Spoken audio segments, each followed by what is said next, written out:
بسم الله الرحمن الرحيم. اللهم صل على أشرف الخلق سيدنا محمد صلى الله عليه وسلم. اخواتي حبايبي، يسعد صباحكم يا رب. كل سنة وانتم طيبين وبألف صحة وبألف سلامة يا رب العالمين، اللهم امين يا رب. استعنت بالله ودخلت على المطبخ. بصوا، انا عايزه نقول لكم الراحه النفسيه كلها لما نكون في المطبخ، حقيقي والله. ما بنزهقش. حاجه حباها، يعني حاجه بنعملها لعيالي، اكله بتعمليها كده يعني، كل ده بيديك راحة نفسية أصلا، وبتاخدي عليه ثواب وبتؤجري. فمش عايزة تاخدي الأجر الحلو ده. لكل أخت بتكسل تخش المطبخ، لا، خش كده مطبخك واعمل أكل حلو لعيالك كده، خد الأجر والثواب عليه، لأن كله في ميزان حسناتك بإذن الله. مسكت كده عندي البوتاجاز، حطيت عليه، يعني ساعات بنحط بريل مواعين بصراحة اللي بيبقى عندي، ساعات بنحط بريل بتاع مواعين بس اللي هو بيبقى بالليمون، يعني بنجيبه من التموين، وساعات باجي بنحط عليه أوكسي. واللهلوبة دي ست الكل كلها بتخلي المواعين روعة، وبتخلي حاجات زي كده السلستين بتبقى حلوة. فنعمل ايه النهاردة؟ قلت نعمل اكلة بقى كويسة كده، عشان طبعا ده روتين بتاع يوم الجمعة. يعني جوزي بيبقى قاعد اجازته يوم الجمعة، فقلت نعمل اكلة كويسة. عملت ايه؟ عملت تتبيلة فراخ حلوة خالص، بصل، ليمون، حطيت طماطمايه، حطيت فلفل اخضر، هنحط جوز الطيب برضو واحدة، ملح، فلفل، كمون، بهارات فراخ، خل. اللي بيبقى عندك حطيه، بس اهم حاجة الخل والليمون، ده بيخلي التتبيلة تحفة، بيخليها راحة في مكان تاني اصلا. كل ده بقى مع بعضه في الخلاط. تمام كده، تمام كده. حطيت بقى اخر حاجة بهارات فراخ، بصم وملح برضو، يعني انت بقى الحاجة اللي بتبقى عندك حطيها. كل ده بيدي طعم روعة، بس التكة الحلوة في الملح، في الخل وفي الليمون. هناخد بقى ايه، عايزة نحط في الجار كده، يعني جزرة، هنحط بطاطس، عايزة تكتري براحتك، بس انا عشان كنت عاملة اكل تاني فقلت عشان ما يترميش. فعايزة تكتري براحتك بقى. عايزة تحطي برضو بصل، ماشي تمام، هنحط برضو بصلاية كده عشان تديها طعم.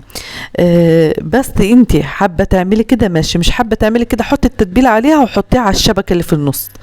بصي، هتطلع لك فراخ مشوية احسن من بتاعت بره. داخل رمضان، عزومات، برضو كتغيير في الاكل عندك، طعمها بيبقى حلو، وبعدين ما بتاخدش وقت كتير. نزلت بقى ايه التتبيله اللي عملتها معاكم، خدت منها معلقه كده، هنحطها بقى في ايه، في الجاريه يعني كده بتاعت الصينيه. هناخد بقى الفراخ هنحطها ونحط عليها التتبيله. تمام كده. بص، انت ممكن الاول لو مش عايز تحطها في الفرن على طول، اديها ايه، اديها بس صدمه كده على البوتاجاز، على البوتاجاز من فوق اللي هو العادي بتاعنا ده، وبعد كده حطيها في فرن البوتاجاز. بجد روعه، جربيها بالطريقه دي هتعجبك. كنت بقى جبت ايه، جبت فاصوليا، فاصوليا ناشفه، فمسكتها كده. على فكره الفاصوليا ما بننقعهاش ولا حاجه، الفاصوليا بنغسلها ونيجي حطها تتسلق على طول. وهنا كنت عايزه نعمل التخديعه. كان عندي دهنه، خدت حته دهنه كده مع حته لحمه. ما بنجيب لحمه كل مره، يعني جبت لحمه، جبت فراخ، بنخلي حته لحمه او حته فرخ. ساعه ما نعمل اكل زي كده نلاقي حتتين ثلاثه نيجي حطاهم على الطبيخ، بتبقى طعمها حلو. وهنا كنت سلكتها اهي، ما بلتهاش ولا حاجه، انا يا دوبك حطيتها ايه في الميه وحطيتها على البوتاجاز. حطيت بقى البصل، ومناب اللحمه اللي قلت لكم عليه ده، او حته لحمه، وحطيت ايه برضو كام حته دهن. تمام كده. ونزلت بعصير الطماطم.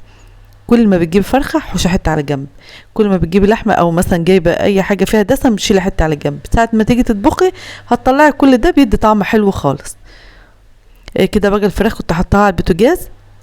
عايزه تحطيها على الشوايه براحتك، بس الاحسن تحطيها على البوتاجاز، تاخد بس منك ايه، طياب يعني كده، تحسيها طابت شويه، بعد كده تدخليها بقى ايه في الفرن البوتاجاز. وكده نزلت بقى بالفاصوليا.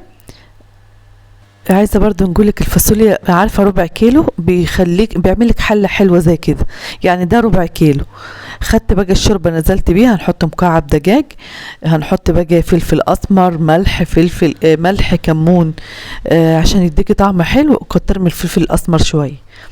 بجد بصي، شوفي بقى عزومات كده بتبقى طعمها حلو. زي ما قلت لكم انا سلكتها على طول. تمام. بصوا عامله ازاي، والله طالعه تحفه. وبصوا يعني طيبه، ومش اللي هي ايه نيه كده. بقى كنت منغرف الاكل خلاص.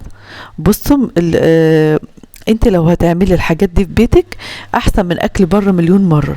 الناس اللي بتتعشى بره وتاكل بره، لقمه البيت والله سبحان الله بيبقى كلها بركه وبتبقى حلو.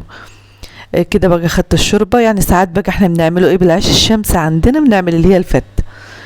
وكده كانت الفراخ، يعني كمان كانت الفراخ انا ما طيبتهاش، اللي هي خليتها خدت اللون الجامد ده، عشان كان عيالي نازلين رايحين الدرس كده طلعتها على طول. بس بجد طعمها روعة وريحتها حلوة. والجزر بقى انت بشطارتك في بيتك تخلي عيالك الكتاكيت الصغيرة يحبوا الحاجات دي، لان في عيال ما بتاكلش الحاجة دي. اعملي لهم بقى كده اشكال، اعملي لهم الوان، يعني حاجة تقنعيهم بالاكل فيها. كده كنت خلصت بقى. يعني ايه، عايزه نقول لكم لقمه اللهم بارك يا رب. الحاجه لما تكون حاطه نفسك فيها وعاملاها بمحبه اكيد هتبقى طعمها حلو. فالحمد لله رب العالمين. وده كان غدانا يوم الجمعه.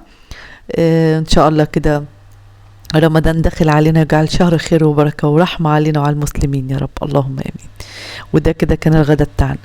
ايه رأيكم بقى؟ والرز كنت عاملاه برضو بناخد يعني، وعايزه حته الدهنه اللي بتبقى عندي بناخد منها للاكل كله. دسم جامد، لا بنحط حتت صغيره مش اللي هو الحتت الكبيره يعني.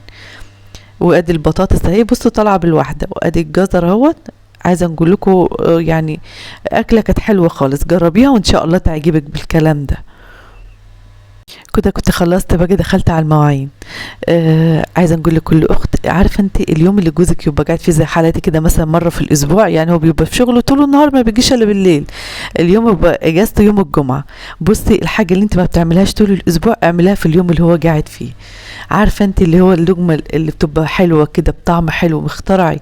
ده انا عامله كده صينيه عشان خاطر بيتي عيالي، حتى العيال يبقوا فرحانين باليوم ده، عارفين ان باباهم بيقعد يوم الجمعه مثلا على حسب اليوم اللي بيقعد عندكم فيه. ما يكون جوزك زي حالتي كده. عامة اعملي لك كده ايه، تحابيش يعني مثلا. هنعمل فراخ، هنعمل طبق سلطة، هنعمل مش عارفة شوربة، هنعمل ايه يعني. انت بقى ايه، حاولي زيني أكلة حلوة كده، صينية حلوة كده، تكون عشوة حلوة غدوة حلوة. ودايما اعملي حاجة دسمة في الغدا، ما تعملهاش في العشاء، عشان أكل العشاء ده خليه خفاف. وشوفي انت بقى يعني انت بطريقتك في بيتك.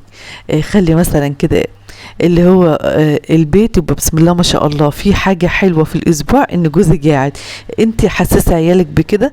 وفي نفس الوقت عشان الجو اللي احنا فيه ده الناس كلها مضغوطة، فتطلعي من الضغوطات دي بإيه، بالحاجة الحلوة اللي أنا ده أنا جوزي قاعد يوم الجمعة، قاعد يوم الخميس، قاعد يوم السبت، راح نعمل أكلة حلوة، هنفرح عيالي بحاجة تبقى حاجة مميزة في اليوم اللي يعني الأسرة كلها قاعدة فيه. شوفي بقى، راح عند امك، راح عند عمتك، راح عند خالتك، خلي برضو في حاجة مميزة في حياتك، عشان انت ست البيت، ضغوطات الحياة عليك اليومين دول. بصي هتدبري، انا عايزة نجيب اكل، الفلوس مش مكفية، انا عايزة نجيب مش عارفة الفلوس مش مكفية. انت بقى اطلعي من الجو ده وقولي الحمد لله والله العظيم ربنا خزاينه واسعة، واللي تقدري تعمليه في ميزان حسناتك قاعد لك في بيتك وفي ميزان حسناتك. وربنا يسعدنا جميعا يا رب، ويعمر بكم في بيوتكم، اللهم امين يا رب. وده كان فيديو النهارده، مستنيه منكم اللايك، الكومنت الحلو. كتر الف خيرك لو وصلت معايا لحد هنا، او اذا وصلت معايا لحد هنا. لايكاتكم بقى اخواتي، كومنتاتكم، عشان نلم استعدي بسرعه كده وعائلتنا تكبر كمان وكمان. ربنا يفرحكم ويسعدكم في بيوتكم يا رب، ويبارك لكم في أولادكم وفي أزواجكم، اللهم أمين يا رب، جميعا وجميع المسلمين يا رب. وده كان فيديو النهاردة. إن شاء الله كده يعجبكم، إن شاء الله كده تكوني كده تشجعتي تقومي تتنططي في البيت تعملي حاجة. يلا نسيبكم فيديوهات جديدة إن شاء الله في رعاية الله، ربنا يحفظكم جميعا يا رب. مع ألف ألف سلام.